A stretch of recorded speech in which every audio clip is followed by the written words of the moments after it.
The roles have reversed in Pittsburgh. The Steelers have always had a smash-mouth defense that ranks in the upper echelon of the league, while the offense has always been kind of average. Well, not anymore. For just the third time in the last 22 years, and the first since 2006, the Steelers' offense ranked ahead of their defense. In fact, over the last 75 years, the offense has eclipsed the defense just 17 times.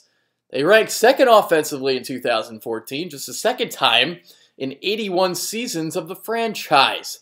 The only other time was 1979, when the Steelers were the top-ranked offense in the NFL. They've got a really good shot of finishing in the top two again this season. I had Ben Roethlisberger as my sixth-ranked quarterback, Le'Veon Bell as my top-ranked running back, and Antonio Brown as my fourth-ranked receiver. That's an outstanding trio to build an offense around. They combined to break 10 single-season franchise marks and help surpass club records for points, with 436 total yards, 6,577 first downs, 379, and passing yardage per game, 301.6. Now let's talk about the defense, which will be without Dick LeBeau for the first time since 2003. They had just 33 sacks, the fewest in the Steel City since 1989. There's a lot of unproven commodities that will have the opportunity to make a name for themselves over the next few years. Guys like Ryan Shazier, Jarvis Jones, Bud Dupree, and Stephon Tuitt. Cam Heyward was rewarded with a contract extension. He and Lawrence Timmons are studs. Arthur Moats is also underrated. The secondary, however, was putrid. But a trade for Brandon Boykin gets Pittsburgh closer to average. The Steelers gave up a conditional fifth-round choice to grab him. Last season at 11-5, the Steelers won their first division title since 2010, but it's going to be tough to repeat considering they have the toughest schedule in the league. Their opponents combined for a 578 winning percentage last year. I couldn't get that one out. Pittsburgh didn't play any of its games west of the Mississippi River last year, but will have visits to Seattle, San Diego, Kansas City, and St. Louis. So, before I go position by position, make sure you click on the description box below. I've got all the units ranked, all the players ranked. I got numbers by each player, so make sure you check it out. Roethlisberger became the first quarterback in franchise history to winning passing title last year, throwing for 4,952 yards, tying him with Drew Brees. He was rewarded with a 5-year, $108 million extension during the offseason. At 33, he's still at his best playing sandlot football, feeling pressure, buying time, rolling out, hitting receivers down the field. He also loves to take a lot of deep shots. He still had tons to hold on to the ball too long, however. Because of this, he takes among the worst beatings at quarterback in the league. The Steelers brought in Michael Vick to be the backup, and Landry Jones will be the third stringer. What sets Bell apart from the rest of the backs is his pass-catching ability. It's why I have him number one. So he's a back who can not only run between the tackles, but he can line up as a wide receiver, run short to intermediate routes, effectively catch passes. Having him at the top spot of my running back rankings might surprise, some of you guys. Definitely not you guys in the Steel City, but he hasn't exactly established himself, in the tippy top of the pedestal because he's only played 2 full seasons, but I do think he's that good. He ran for an AFC-leading 1,361 yards, averaging 4.7 yards per carry, and added 854 yards receiving. What impresses me so much about him is how smart and patient of a runner he is. He really knows how to use his blockers. He runs downhill between the tackles and has excellent body control, which helps him swerve around would-be tackles. He was second in the NFL with 59 of them, ranking behind only Marshawn Lynch. And the only other back who I think is more elusive in the open field than Bell is LaShawn McCoy.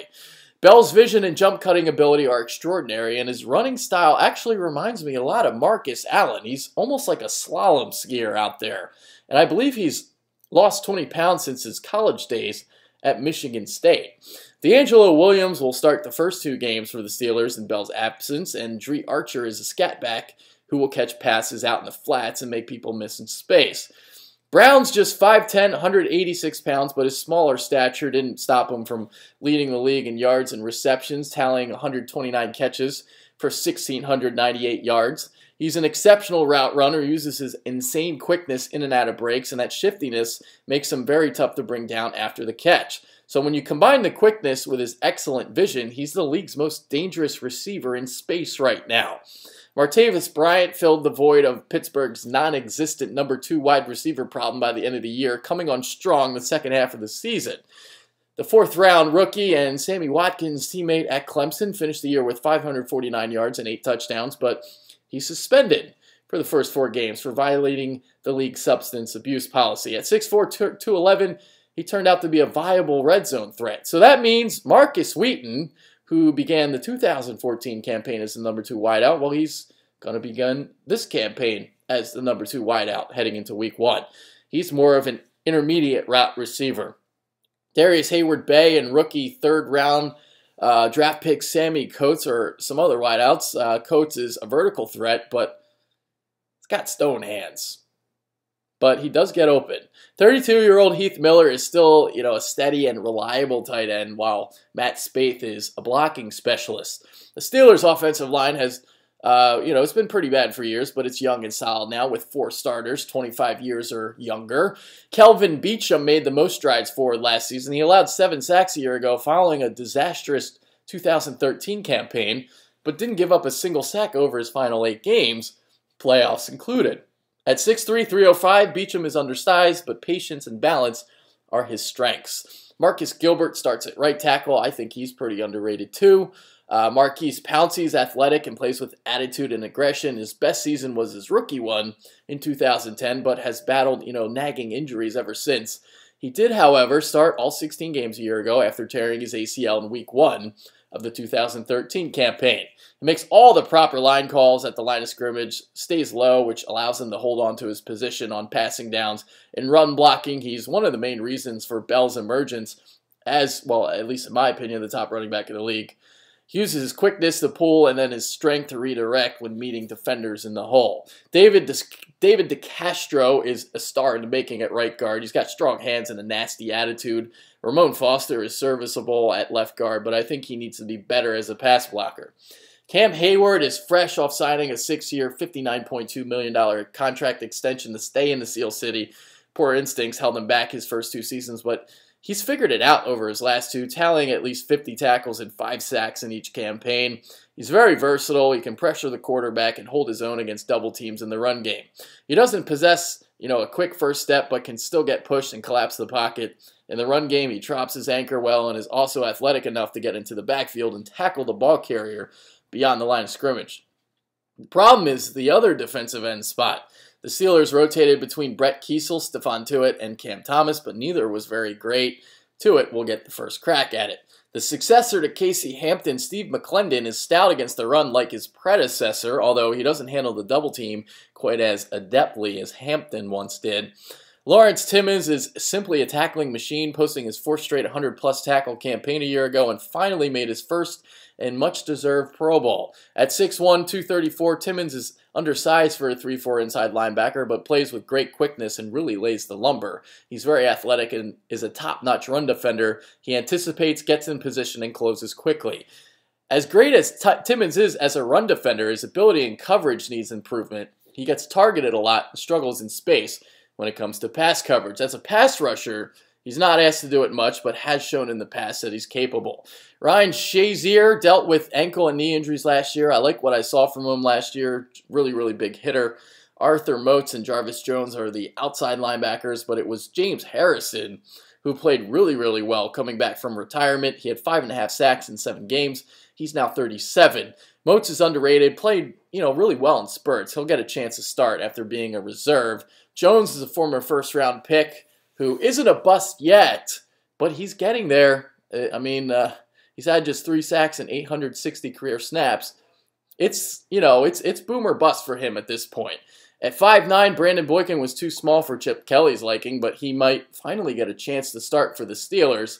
William Gay is one definite starter. The other job is between Boykin and Cortez Allen, who was awful last year.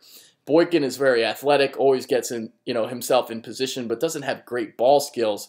Gay is another one who drops interceptions, but plays solid coverage. Mike Mitchell and Shamarko Thomas are the starting safeties, while Thomas with Thomas getting the first shot at strong safety following the retirement of Troy Polamalu. Thomas is solid in run defense, but struggles in coverage. I didn't think Mitchell was that great in his first year in Pittsburgh last season, but, that's just my opinion. Sean Sweezum tore his ACL in the first preseason game, so Josh Scobie was brought in from Jacksonville for a 6th-round pick. Brad Wing returns as the punter, although he was shaky at times. Wheaton will return the kicks, and Brown the punts. You can imagine Brown's pretty dangerous as a punt returner. So, prediction time. Well, I have Pittsburgh winning the AFC North, but due to their schedule, I think they're a 10-6 team, but I think they're a really, really good team this year. So offense going to be among the league's best again. They're going to put up a lot of points. It's going to be tough to stop opponents, but I do like this team. I have them winning the AFC North, even though I have both Baltimore and Pittsburgh going 10-6. But yeah, that's my prediction. So we'll see what happens. All right. I'm out of here. Make sure you follow us on Twitter @TheBitterBirds. Take it easy, guys. Later.